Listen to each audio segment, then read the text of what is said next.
Hello everybody, I'm here in my studio, craft room, whatever you want to call it. It's more like the sewing room extension. Anyway, I'm here with a sewing machine. It says Singer, and then model number, let me see, we get a little bit closer. It is a 9420 model number. Okay, I don't know if I ever did one of these. I might have done one like it. There's several different kinds. This is more of the deluxe version of it. This one doesn't have the motherboard inside. It's more simpler. I don't know. It's easy to run. I have done all these really cool stitches. And this is the front. And you flip it over and it's doing the same thing in the back. So it means it's doing good. I tried to make it a buttonhole, but I don't have the book, and it tells you how to use it. And the first time I tried it, it was like, well, that didn't work. And then I did it the second time, and I went, okay, I got it to work. Okay, but it's not that hard, and I'm still working on another sewing machine for the lady. I'm waiting for a part to come in. But this one, I could say, this is her mother used this. This is her mother's, and she's now going to become the user.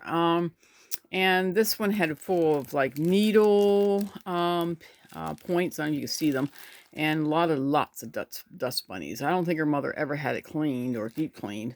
So I deep cleaned it, and it runs beautifully, and it has a lot of easy stitchings and how to get to it.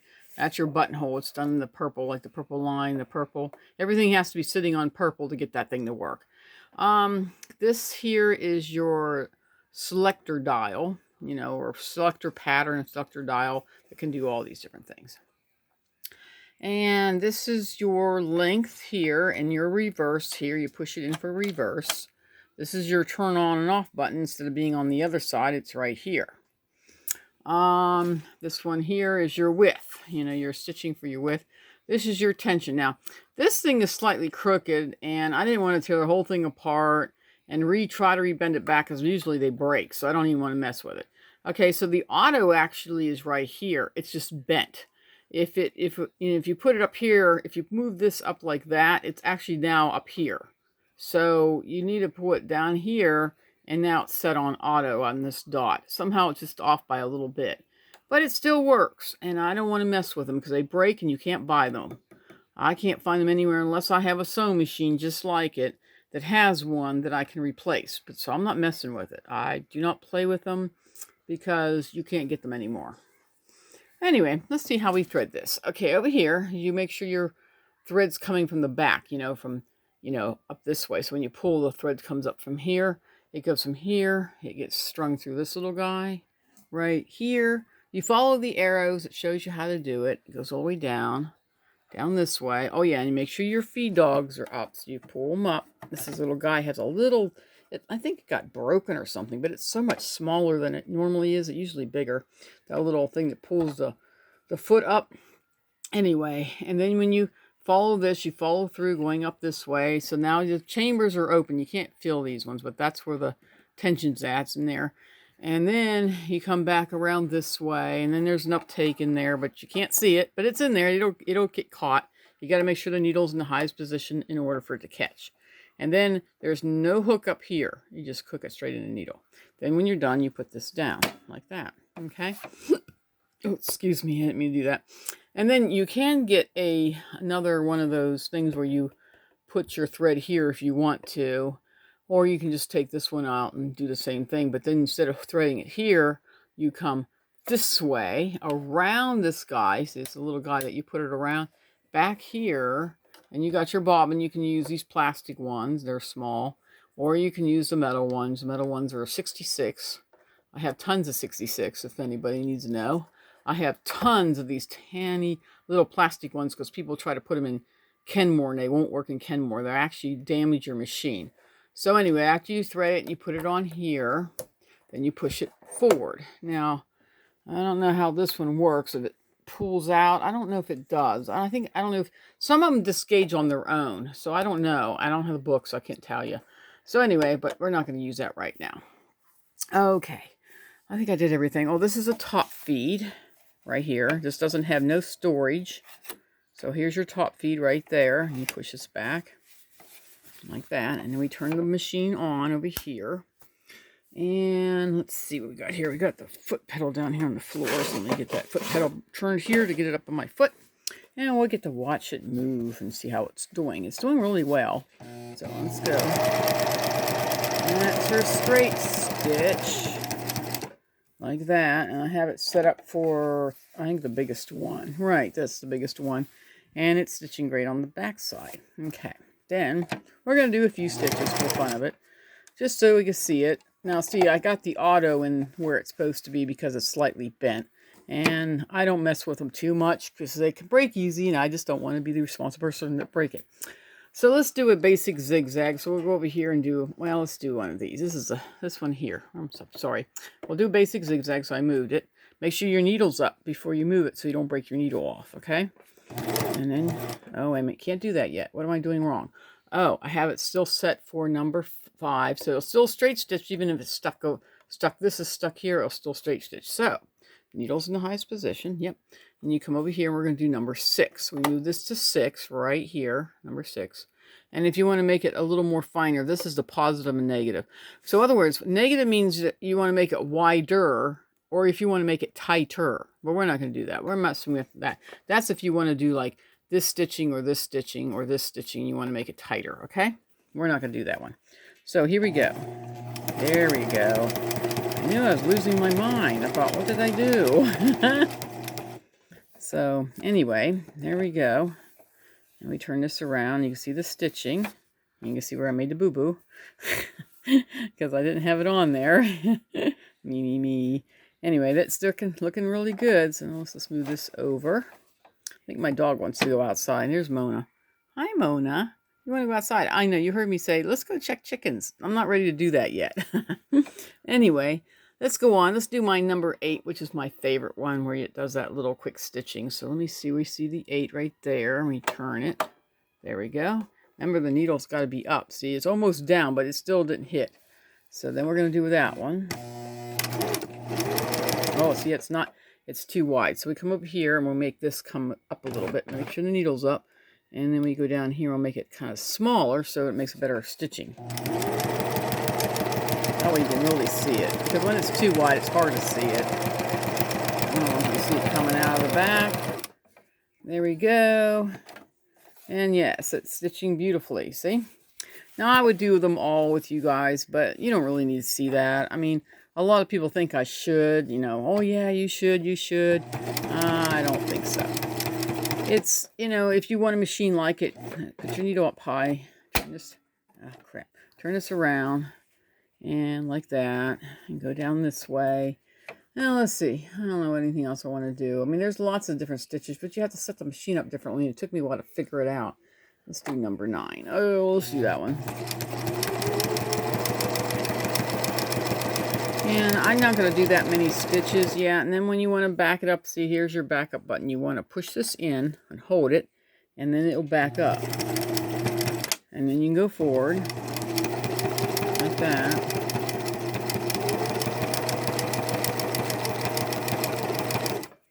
Like this, and we'll pull that up. Man, that thing, I don't know, it's like really small. I guess people have to have small hands. And there it is. And there's the backup. And there it is over there, and you still see the backup. It makes one backed up.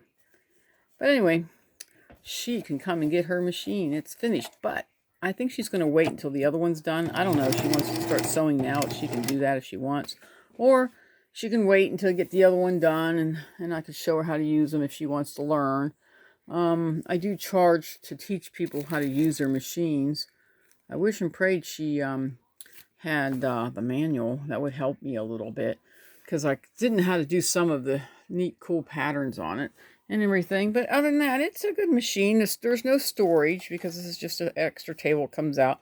The little long arm's about, everybody says, well, you do it from here over. No, you do it from where the opening here is at when you want to see a free arm. Free arm from here to where it sews. This one's 5 inches, okay? Some of them go all the way back, and that make them about 8.5 inches. Not from here to here. I have a Kenmore that's got a 9.5 inch spread from the needle to the back here. It's like, whoa. So it's made bigger. But it's those ones I like, because you can put the whole arm in there or your pant leg in there and you can fix it. But when you have one like this, you're not only going to just do hems and sleeves. You're not going to be able to do like down inside the pants and stuff. But that's okay. It's a good sewing machine. Nice sewing machine. I mean, I won't say I would buy one. I mean, I used to own one, something like it, but I sold it. I do that. I own them for a little while, then I sell them. It's a lot of fun to do that. I only kind of interview these. I really don't show all the different, let me put this needle back up. I don't show all the different styles of all the different things or anything like that because, no, it's one more. No, five is right. Okay, because, these go back to people. I can answer questions and stuff like that, but I can't really, um, do any demonstrations on them because I don't own them. They're owned by someone else. I just wanted to take the video so I can show the lady that her machine is running great and ready for pickup and all that kind of stuff. But other than that, I really don't have these sewing machines. I don't know. I have a lot of people that they're kind of disagreeing with me. They said, no, I saw it on the video. Yeah, and I don't have it because it's owned by someone else. So all I do is I kind of interview these and then I put them online, and then because I can't send these through your phone because most phones are not big enough to take this much video. So I put them on my YouTube channel. So my YouTube channel is mostly nature and my garden. Okay, that was all it was. And then I start throwing sewing machines on there because a pandemic came along. And now people can't sit down with me to learn, how to basically use their sewing machine, And if they wanted to take an hour class, it's like $25. But if they don't want an hour's class, then, that's why a lot of people are trying to get me to do the videos on here, which I'm getting ready to do. I'm getting an idea how we're going to do it.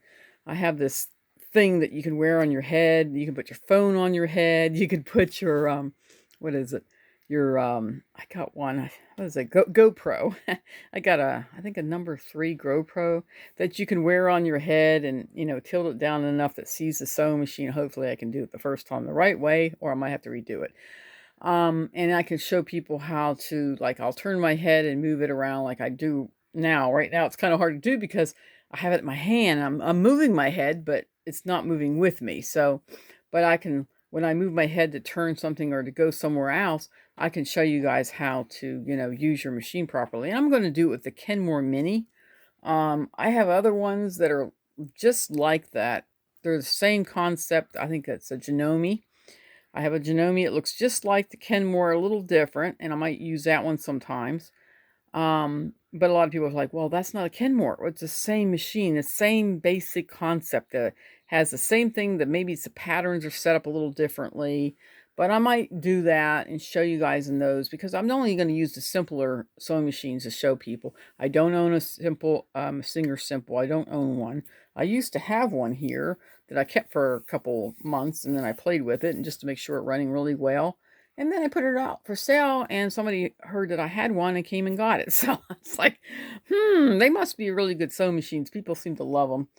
Anyway, I'm going to let you guys go. You keep following me there on Facebook or here on YouTube, or you can go to Pinterest and go there and just look up Jacqueline, and then space Jar of Faith and look me up there. I do have affordable sewing machine care there too, but I don't get there very often.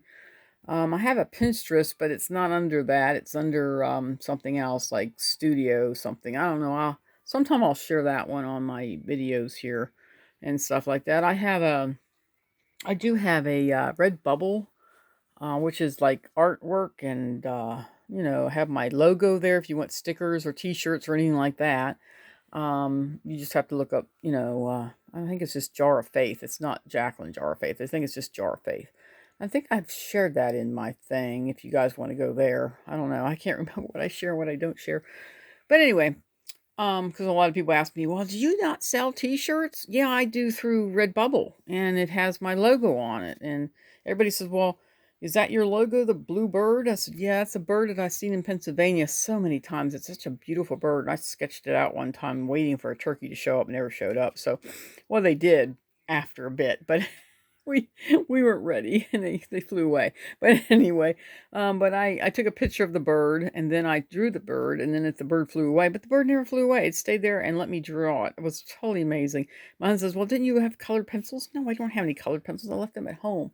So I didn't have my colored pencils where I would have been able to color it. So I had this thing downloaded on my phone where I can change the color of my drawing. So that's all I did. And it's my drawing. I drew it, and I used that one. I thought, well, at first I had a turtle there for a while, but I like turtles a lot, but I don't really like to draw them very often. I think I only drew one because my girlfriend and I were doing a contest. She drew one, I drew one, and she said, well, I did like her, so I did buy one of hers, and then she bought one of mine. So we kind of like do these little miniature contests once in a while, but I said, I don't know. I never drew a turtle. Never really thought about it. I love birds. I'm a bird lover. I have chickens and ducks. Well, one duck now. And I watch like little songbirds, and I like watching them in the woods when I'm sitting. Sometimes I just sit and watch them. Sometimes they fly right in on my kneecap or on my hat, and they look down at me, and I think, wow. My mom says, you could take pictures of that. I never think about taking pictures of that. I'm so busy watching them, I don't really take pictures of everything. But anyway, I'm going to let you guys go, and I am going to go check my chickens and stuff. Maybe I'll make another video. I don't know. We'll see how it goes. Talk to you guys later. Bye-bye.